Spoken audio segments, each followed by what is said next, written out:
Hi, everyone. Welcome back to another episode of Forward Physio.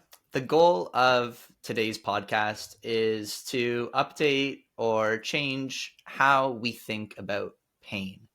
And I'm very, very fortunate, and we're all fortunate that I'm sitting here with, I think, the person that is perhaps one of the best people to help us with that goal. So I'm here with Dr. Peter Stillwell. And Peter, thanks for joining me today. I really appreciate it. Yeah, thanks so much for the invite. I think I disagree with some of the things you said already. I'm not sure. How much I can offer of value, but I appreciate the invite and yeah, happy to talk. And so thank you. Yeah. It's my pleasure, and I think you're being modest because I've read your papers and they've changed how I think about things for sure. So hopefully we could get some of those points across today. So before we dive into everything related to pain and sort of how we think about pain, can you just give everyone a little bit of an introduction into who you are and what you do professionally? Yeah, for sure. So yeah, I change how I describe myself on a weekly basis. Today, I'll call myself a pain researcher, but I also sometimes do other research on health-related topics. I'm Canadian, but I currently live in Denmark, so I'm close to Copenhagen. I'm here doing research at the University of Southern Denmark, but I'm also affiliated with McGill University in Canada, so continuing to work with researchers in Canada. Yeah, I like learning, I guess. So I did a bunch of degrees, all in Canada. So did a Bachelor of Kinesiology degree at the University of Calgary. I did a Doctor of Chiropractic degree in Toronto, did a Master's of Science in Rehabilitation Research in Physiotherapy at Dalhousie, so on the East Coast, and then straight through to a PhD in health, which was also at Dalhousie. And yeah, I guess like a lot of my research is focused on how we can conceptualize pain. So I work a lot with theory, which can get quite abstract at times, and because we're often engaging in quite philosophical kind of academic debates. But I also do some more pragmatic, kind of clinically relevant work as well. So I try to do a little bit of a mixture of things. So Yeah. yeah, that's the basic stuff. Yeah. Yeah, the research is quite philosophical, and I enjoy it. It's nice to take a step back from some of the papers that are just very, very, I guess, for lack of a better term, sciency. Yours is, I find, like easier to read and quite interesting. So I appreciate the more like sort of knowledge or philosophical approach to that. Well, thanks. Yeah, and it's like people seem to be like at least clinicians seem to be more gravitated towards some of the philosophy papers I write, and then a lot of the philosophers are gravitated towards more clinically oriented papers. And I'm like, no, it should be the opposite. But whatever. If I get 2, 3 readers, I'm good. Yeah, I guess we're interested in the things that we're just not always constantly exposed to. maybe that's it. Yeah, it's a bit Maybe. different. Yeah. Yeah. Okay, so I think in order to sort of get us started in just understanding these concepts that you teach, sort of this enactive approach to pain, I think it makes sense to start off with just getting a good grip on what pain actually is and differentiating that between what we call nociception. So, can you sort of differentiate those two terms for us? Yeah, yeah.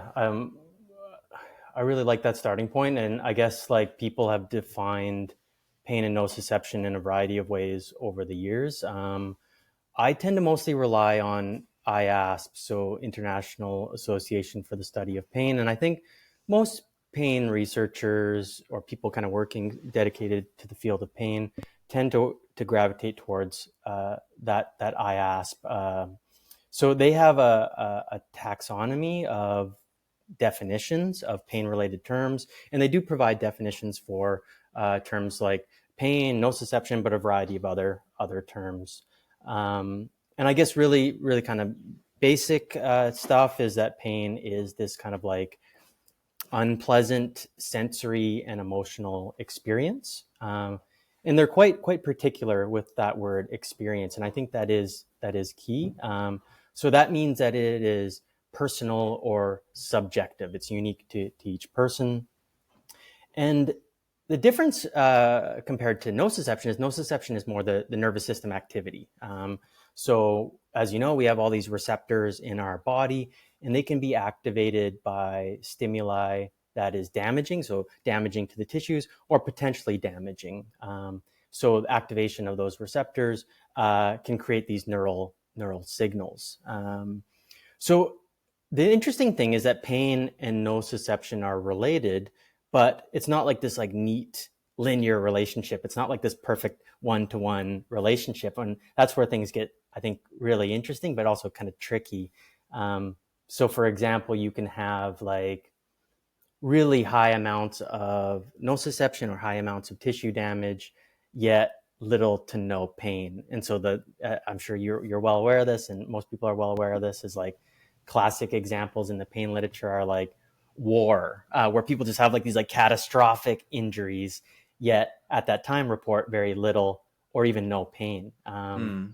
Or physiotherapists may be more inclined to like sports, that type of stuff. So examples where people are at a sporting event, an athlete injures themselves, there's a ton of tissue damage, yet in those moments, like report little to no pain. So there's this discrepancy between tissue damage and pain. But it doesn't stop there. We can flip it and do the opposite. So it's like no clear nociception, no clear tissue damage, but like lots of pain, extreme amounts of pain. So the most classic examples in the pain literature are like phantom limb pain. And I'm not just talking like phantom limb pain, like post amputation. Like it's people born like congenitally absent limbs, like they didn't have it in the first place, going on to have phantom limb pain. So it's like Mm. there isn't a clear nociceptive driver peripherally. There isn't some sort of clear tissue damage. The limb isn't even there, yet they can experience pain. So examples like that show that difference between nociception or tissue damage and pain, which I find super interesting and clinically important as well. Yeah. It's fantastic. I think when I was first getting into physio school, when these concepts were first being introduced to me, that's when I started to think a little bit deeper about pain. But I think the average person tends to think of pain as a sense. More so, I guess, along with how we conceptualize nociception.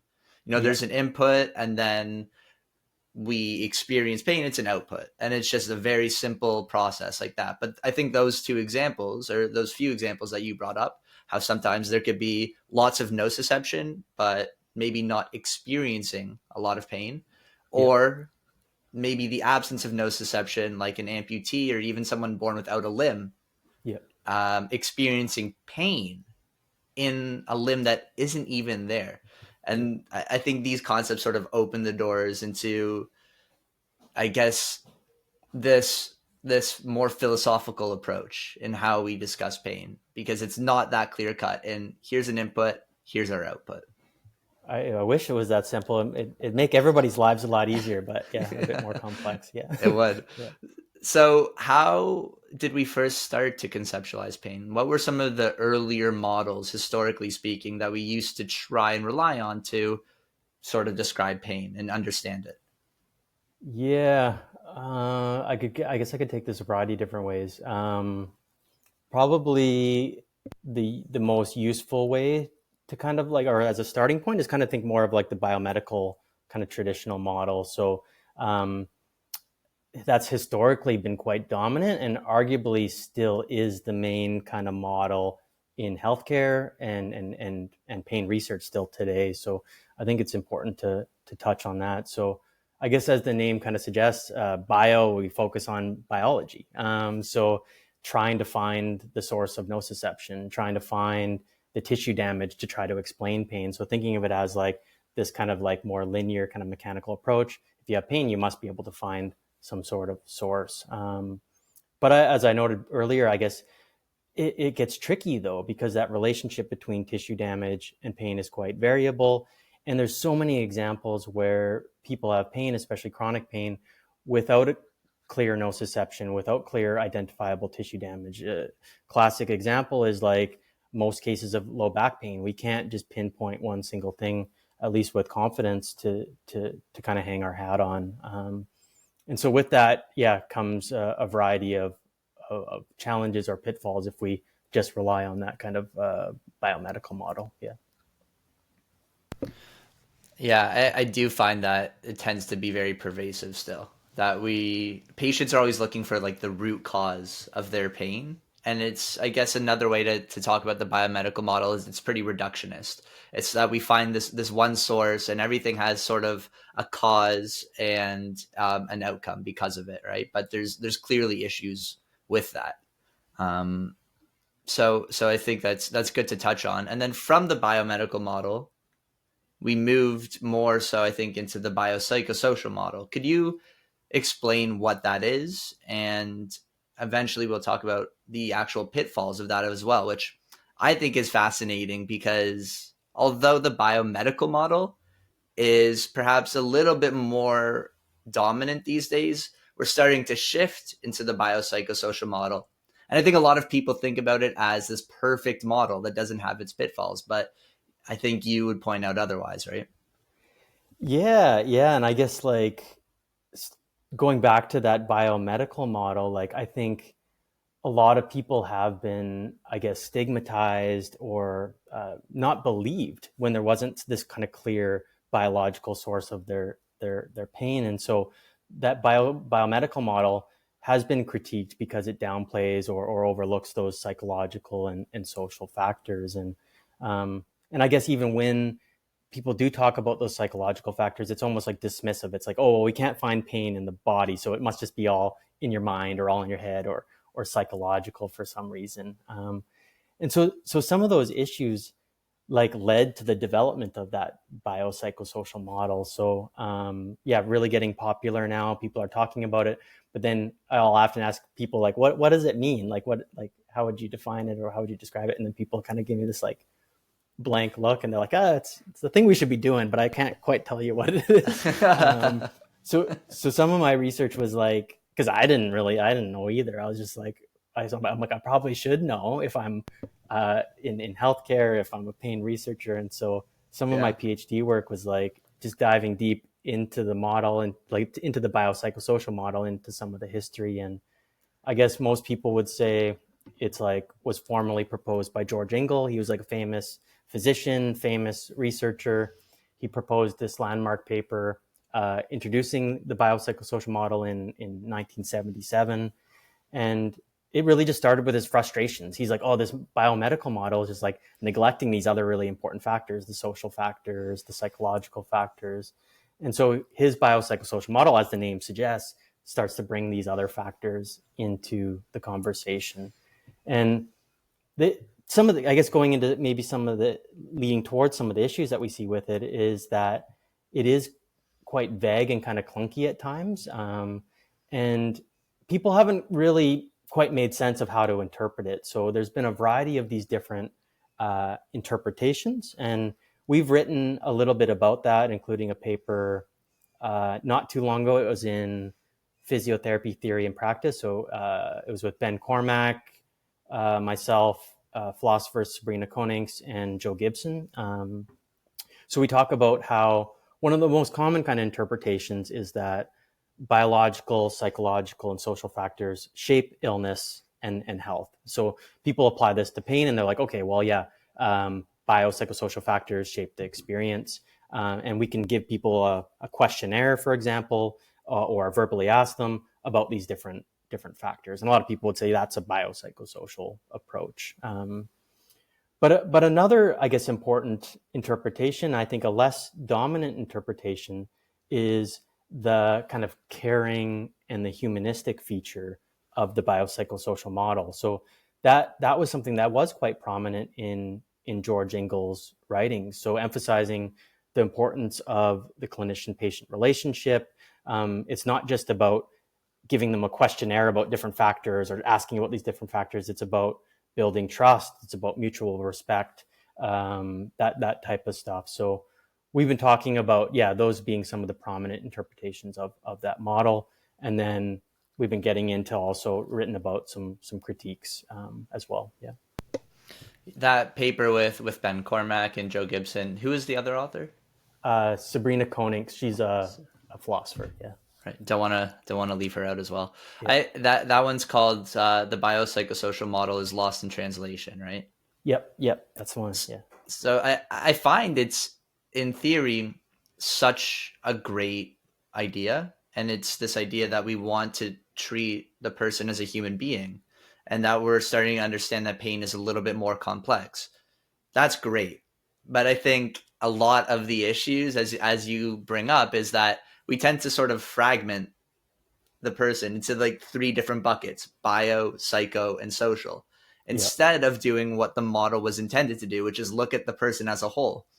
Yep. And in one of your papers, you write how a common pitfall of it is that when we tend not to be able to find a biological explanation for pain, perhaps in a phantom limb pain example, Yep.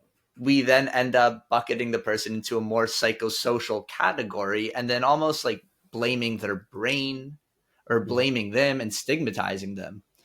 And that is not what the biopsychosocial model was meant to be. That's more so almost like what the biomedical model is we're still looking for this one reductionist source Yep. of person's pain, and then sort of like just having the simple A to B explanation to explain pain, which is a little bit too simple, right?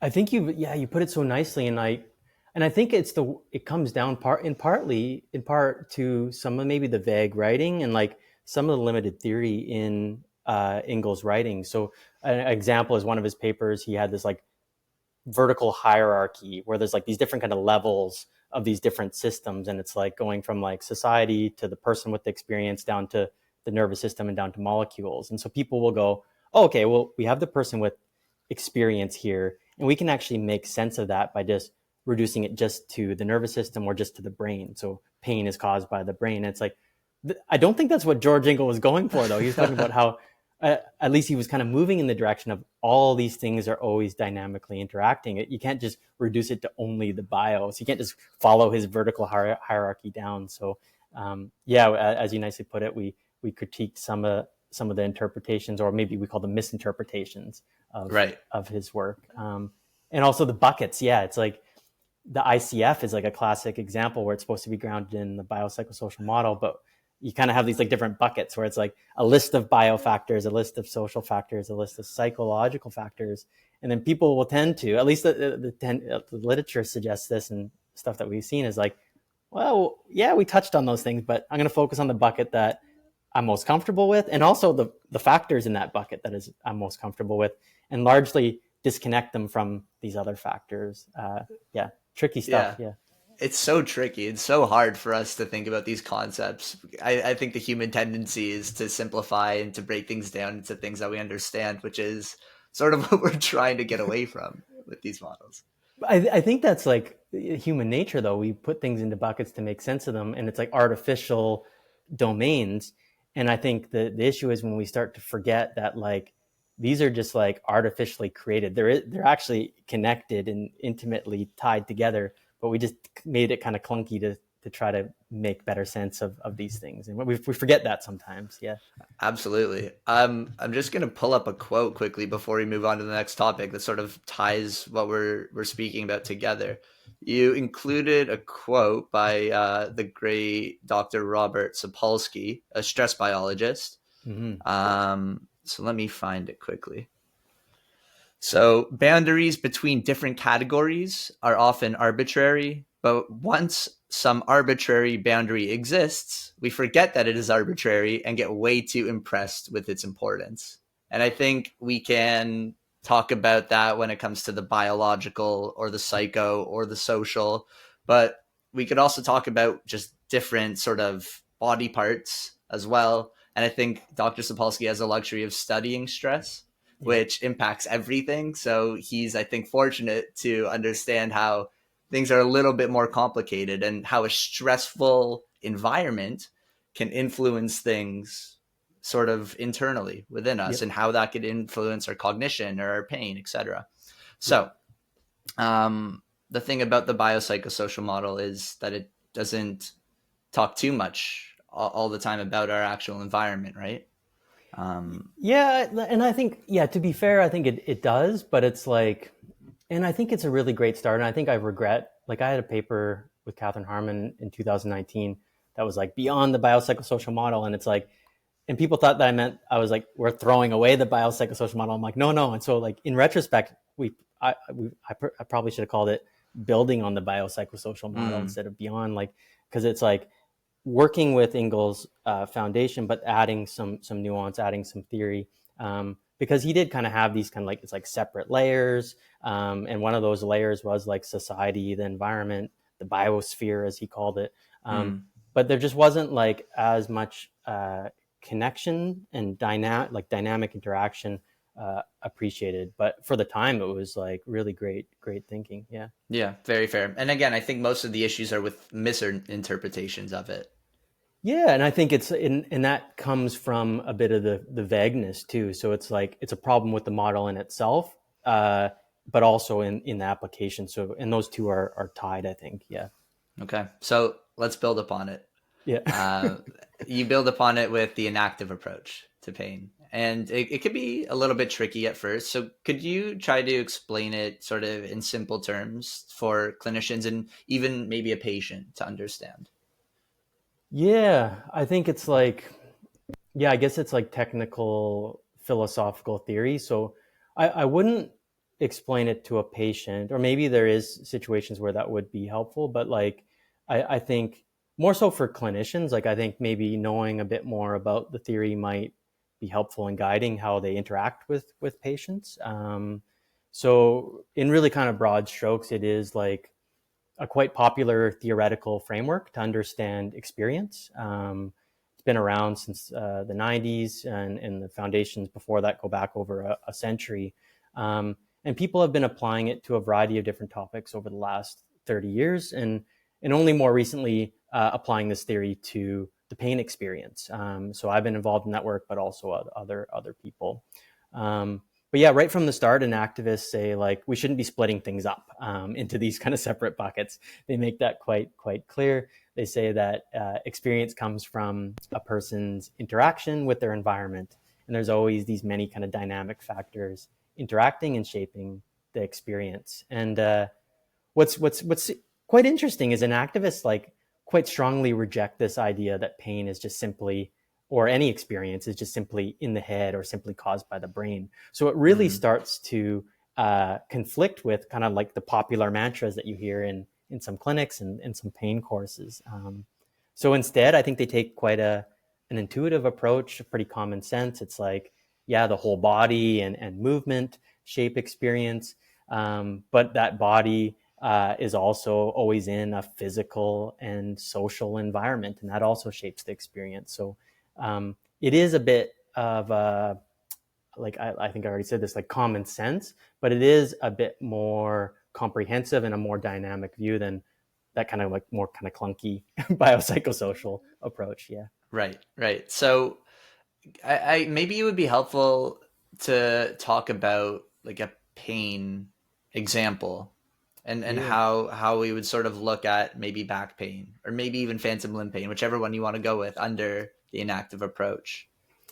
Yeah. I guess a lot of people want to know, they're like, how is this different from like what we're already doing, or how is it different from like the biopsychosocial approach? And like Hmm. I use, because they're like, and people are even like, what is even this term? Like, what does it even mean? Like, and I think if we start to break it down, it starts to make a bit more sense. So like the word inactive, or in the literature, you also see inaction. So that contains the word active and action. So that's a really key difference, is that the inactive approach has this kind of strong focus on movement, and Mm. that isn't actually in George Ingalls' model as explicitly. So specifically, an activist focus on how we learn and perceive through movement, and I think this is why a lot of physios already connect with this theory, because they're already actually employing these principles on a daily basis, whether they call it this or call it something else. So really, a kind of main goal of enactive therapies, whether that's working with uh, low back pain or other conditions, is really to find ways to help a person navigate their environment, navigate their daily life as comfortably and as seamless as possible, so they can engage in their valued activities. And I think that's what a lot of people in the rehab professions are already doing. But what I do think enactivism does offer, if we get a bit more deeper into the weeds, is it offers a more kind of fine-grained theory and also very specific concepts that help us avoid splitting things up into those buckets, or a tendency to just focus on certain buckets. So an example is like, I'll pick an easy one that we've written about, is like affordances. So that's a quite well established concept that's often in enactive frameworks, and using that concept makes it pretty much impossible to silo people into these different buckets or to only focus on one. Concepts like that force us to think about the person and their relation to their environment. So it drives people to actually consider a bigger picture. So whether that's back pain or something else, to consider what environment are they in, what messages are they receiving from other healthcare practitioners, what are their understandings of pain, how can they actually move and interact in their environment, what are the things moving against them, constraining them. So it's a bigger picture approach. Yeah. Could you explain what you mean by affordances? Yeah. So it stems from ecological psychology, specifically James Gibson. And it's, simply put, it's perceived opportunities for action. For example, for a human with a particular type of anatomy, particular body, in certain types of, with certain norms, a chair is perceived as sittable, where for a snake or another creature with different anatomy, different concerns, would see it differently or perceive it differently, as maybe a place to hide rather than to sit. So what's interesting is that these affordances are shaped by like the person's factors, like the body, anatomy, their existential concerns, their lifestyle, but also the environmental factors, features in the environment. But then there's also the relation between the two, the person and the environment. So this concept cuts across the person, the environment, person's history, their concerns. And so it really forces us to consider all these things in kind of a bigger picture. So that's just one example of a concept, one of probably over 100 concepts in enactivism that clinicians potentially can use in different ways. And I think that's what's exciting about enactivism, is there's just so many concepts, so much theory that people can draw from. So there's a whole life of literature that potentially could be read. So lots to navigate. And there's lots of really cool examples that you bring up in your paper to sort of help just describe what enactivism is. And I think some good examples of how movement can influence perception, along with how our environment can do that, and sort of the interplay. Some examples that you speak about are from other studies where if people spread their arms out wide and they're looking at a doorway, they may interpret that doorway as actually being a little bit more narrow. But Mm-hmm. that doesn't happen without the movement of spreading the arms wide, but that also doesn't happen with perceiving this doorway in front of you. Without the two, then that sort of I guess appraisal of your environment doesn't really make sense. You also bring up examples of people standing at the top of hills, Yep. either on a skateboard or on a box, Yep. and they'll actually interpret the hill as being steeper when they're on the skateboard because maybe there's a little bit of fear involved. Yep. And there's examples that you discuss with actual pain as well, where people with low back pain, when they're lifting things, if they could actually envision them having a strong back, then that task is maybe perceived as a little bit less painful. So it's Yep. sort of how movement and our environment, there's this interplay between the two, and I find it so fascinating. I love that you find it interesting, because that's what hooked me into enactivism first. So enactivism is grounded in something called embodied cognition, which is related to all those examples that you just gave. And it was through embodied cognition is that led me to an active theory. And I was like, how is this possible? It's like, okay, two people can look at the exact same environment and have completely different perceptions of it. And it's like, well, why is that? And it's like, well, maybe it's an adaptive thing. It helps people flexibly engage with their environment. So if I'm really tired and fatigued, like seeing a hill as steeper, like potentially could prevent me from climbing it to conserve energy, which could be adaptive. But where we start to run into issues is like with chronic pain, where maybe we start to get stuck seeing the world and ourselves in certain ways that maybe is no longer as helpful. Or maybe we're in an environment that's just maybe not helpful. Maybe we need to change the environment, not necessarily the person. So yeah, Hmm. interesting stuff to think about. Yeah. Yeah. So then, if we take that chronic pain approach, how may an inactive approach influence how a clinician actually practices? Yeah, and I think I guess I maybe alluded to this a little bit, but I think like clinicians already naturally use this, or a lot of clinicians do. Like, I Mm. think so. I mentioned like the active element or that focus on action. I think that's naturally found in a lot of practices. So that active learning element is in graded exposure. It's in approaches like CFT.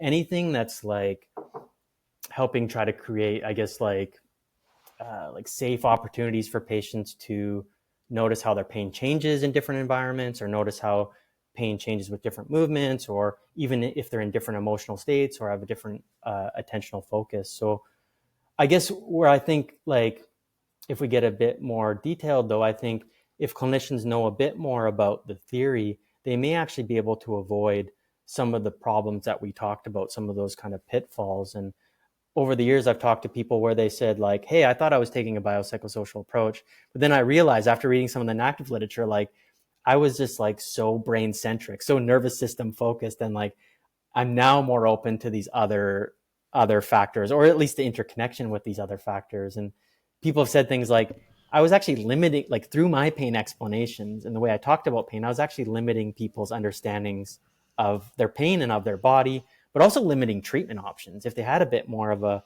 narrow Mm. understanding, they may have been shutting down opportunities for psychological referrals or psychological interventions, may have been shutting the door to self-management strategies. So a lot of people are saying it just opened up some options, which I think is helpful. Yeah. Yeah, and I think another option that it may open up is maybe sort of that environmental approach. And sort of as you've discussed, I keep on referencing your paper. I'm just going to pull up the title just so I can actually Yeah. So tell everyone what awkward it's for called. me, but yeah, thank you. I Sorry. appreciate it. Yeah. It's called an enactive approach to pain Yeah. beyond the biopsychosocial model.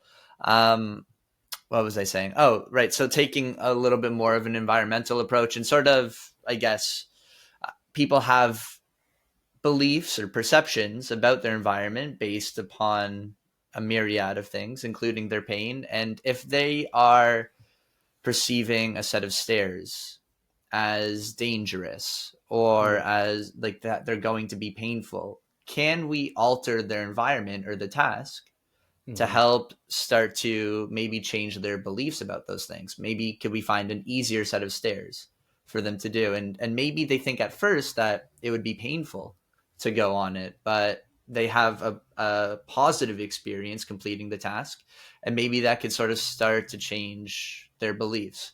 So I think it's like the CFT, this cognitive functional therapy approach that can blend in nicely Yeah. with an activism. Um, Yeah, what and do you think I about that? fully agree. And I think like reading some of the CFT papers where they're like, oh, like the foundation is like a biopsychosocial social framework, and I'm like, to me, it aligns nicely with enactive frameworks as well. Like, um, yeah, as you nicely put it, and I guess like there's also example like I think physios or people in the rehab professions like naturally change the environment to kind of change how people act, think, and feel. Like they do it in a variety of ways without even realizing it. But there's also like really extreme like inactive interventions where people have actually made rooms where it funnels people to behave and act in certain ways. And like it's quite expensive, obviously, and not even feasible, but it's like a way to kind of demonstrate how the environment drives how we think, act, and behave. And I guess a cheaper alternative, because if we can't just change the whole physical environment, is like VR, for example. VR Mm, as a way to change the environment to open up opportunities for action or change the way people move change the way they experience pain. And there's a lot more research using an enactive lens to develop VR interventions, and I think we'll see more of that stuff coming out in the coming years. Yeah, That's fascinating. And I think people may think about that VR and they may now make the mistake of thinking like, oh, so it's a psychological approach, right? Like it's like, yeah, oh, so it was just in their brain the whole time. I'm gonna read one more quote, and it's not from you, right? It's you included someone else's, so don't be good, embarrassed. good. Yeah, that's better. Yeah, Yeah. So this was from Thompson's paper in 2014. You wrote, saying that pain is in the brain. Sorry, not you wrote, Thompson wrote, saying that pain is in the brain is like saying flight is in a bird's wings. A brain is needed to have pain, and wings are needed to fly. But to understand pain or flight, one needs to consider the whole picture and the relational nature between things like a person with a body and brain and their social and environmental context, or the bird in the atmosphere. So yes, a bird needs wings to fly, but there is no flight without an environment to fly in. And there's no flight without the bird itself and its motivation and desire to fly. And even that experience of flight is changed by the bird's environment yeah, and what it sees and what it feels.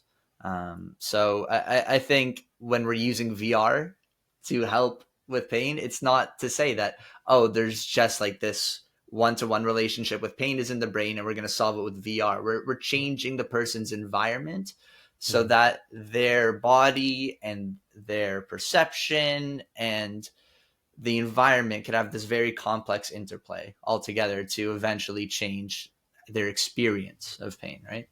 love it. Yeah, yeah. And it's not even like I'm not when I think of VR, I'm not even thinking of just like more passive type of VR. I'm thinking of like interventions that involve bodily movement simultaneously interacting with this digital environment. So Right. I'm glad you brought up that the Evan Thompson quote. So he was originally talking about that in the context of the mind, like using that analogy to understand the mind or experience. And then yeah, we adapted it to bring pain in. Yeah, it's such a Mm. weird analogy, but I don't know. I like it. I think it's great. Yeah. Yeah. I think it really helps just people conceptualize these things a little bit easier. You sort of touched on this earlier, but you mentioned that you may not explain enactivism to patients. Yeah. Um, are there any contexts in where you think like patients could have a better experience with pain by understanding these concepts a little bit more, or do you think it's a little bit too difficult to help them see this perspective? Yeah,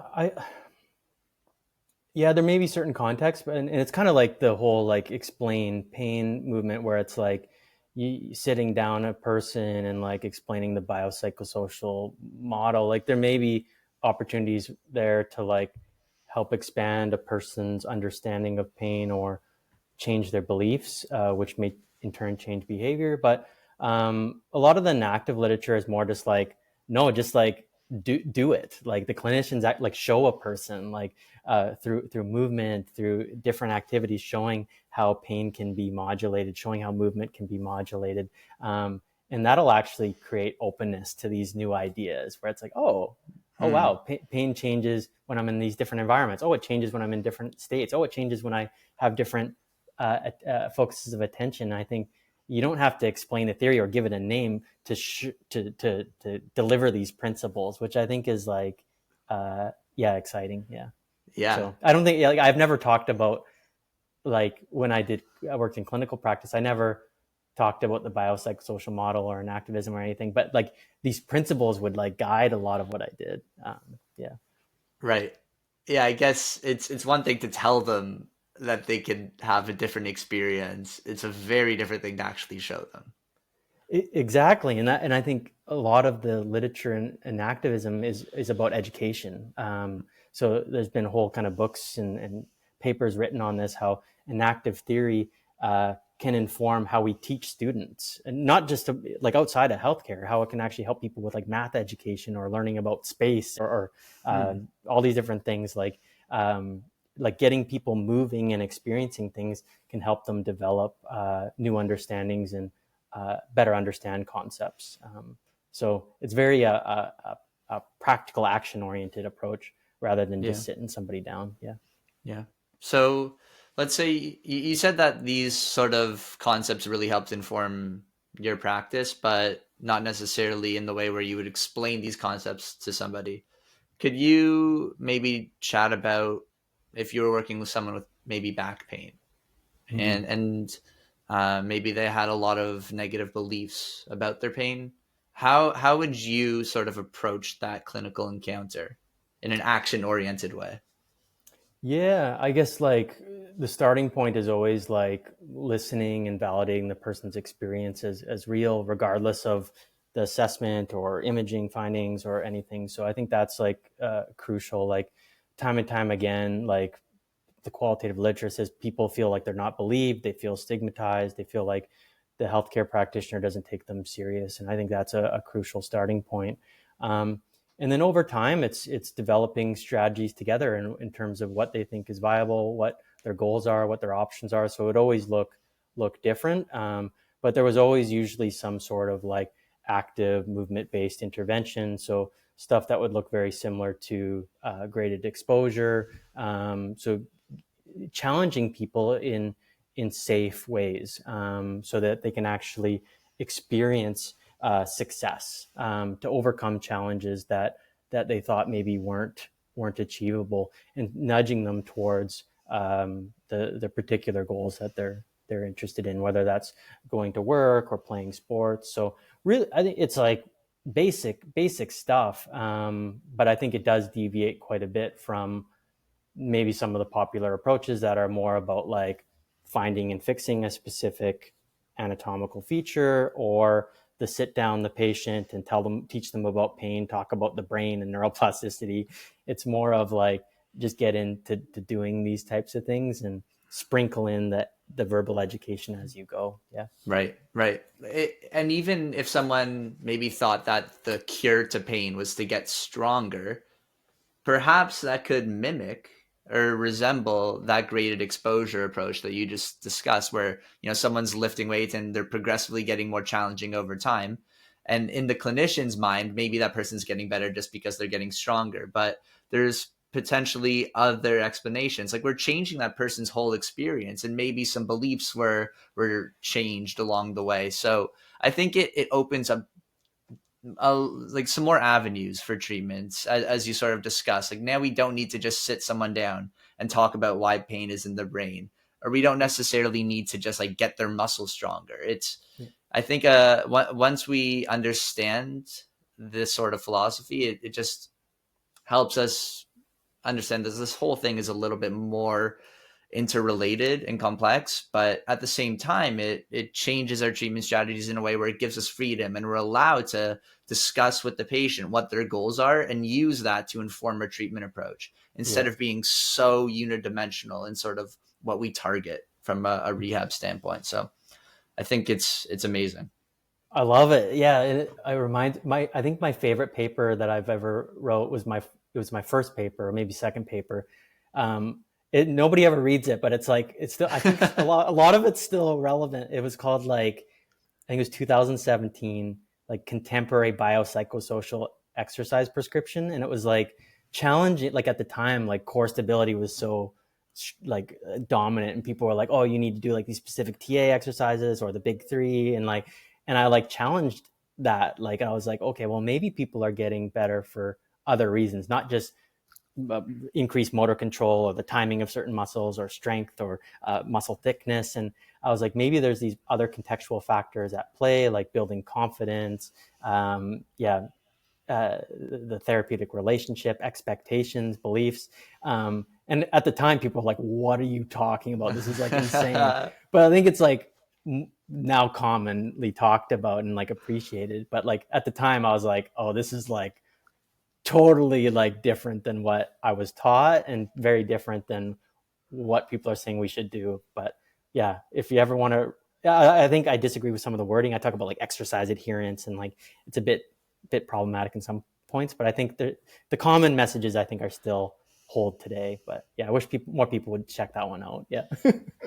You heard what Peter said, guys. Go check it out. Yeah, I'll read it too. don't read the philosophy ones. This one's a bit more accessible. Yeah. It's more of the clinical one, and I Yeah. think it's mostly clinicians that are listening to this one too. So Yeah. okay.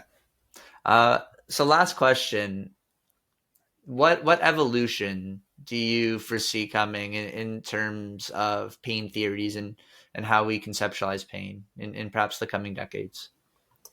Yeah. Is Yeah, this I it? guess. Have we made it? Yeah, I wish.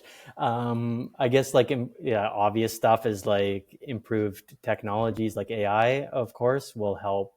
I think in a variety of ways, but I think we'll also probably realize like the harms that come with technologies a bit more, specifically AI. So I think there's like this tendency where people think AI is like objective, but I think in reality it is actually just encoding the biases and values of certain groups. I think we'll see a rise in like problematic practices where AI is prioritized over the voices of people living with pain over qualitative data Mm, under this kind of like guise of objectivity.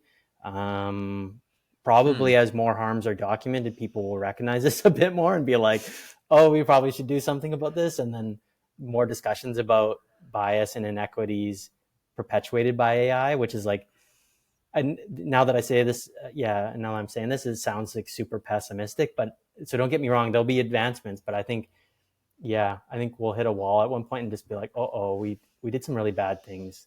So I think people are Mm. maybe overly optimistic about the value of some AI technologies in pain research, but also in practice. So maybe we need to be a bit more critical at times. Yeah. Interesting. So it would be again making the mistake of what we do when we misinterpret maybe the biopsychosocial model, which is just not considering the person as a whole. And now we're considering maybe more quantitative stuff from AI, but again, maybe that person's experience would be invalidated. Yeah, and I think of like the push towards personalized or precision medicine, where people are putting like developing these algorithms, like collecting all this data, these data driven approaches, and then it's like, oh, it like spits out this prognosis, and like people are looking at a computer rather than talking to the person living with pain, and so like on this quest for personalized medicine, it can easily become depersonalized if we're not careful. Yeah. Hmm. Very interesting. Well, time will tell, I guess. But if Yeah, I we, hope I'm wrong. Yeah. yeah, Yeah. yeah, that'd be great. Yeah. Hopefully you're wrong. Yeah. Okay. Um, any closing remarks that you'd like to make, Peter, to sort of tie a ribbon on this?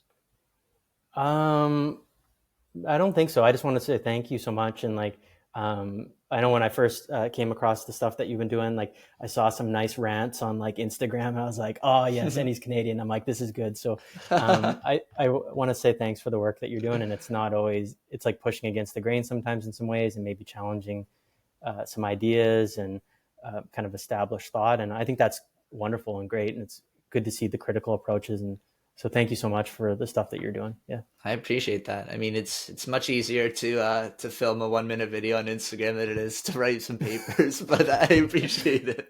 It's all got to roll. Yeah, yeah, yeah, Yeah, that's true. yeah. Okay. All right, Peter. Well, it was great chatting. Thank you so much for coming on. I hope everyone listening learned something and can sort of employ these models into how they practice and sort of start to think about things a little bit deeper and in a more interconnected way. Awesome. Thank you.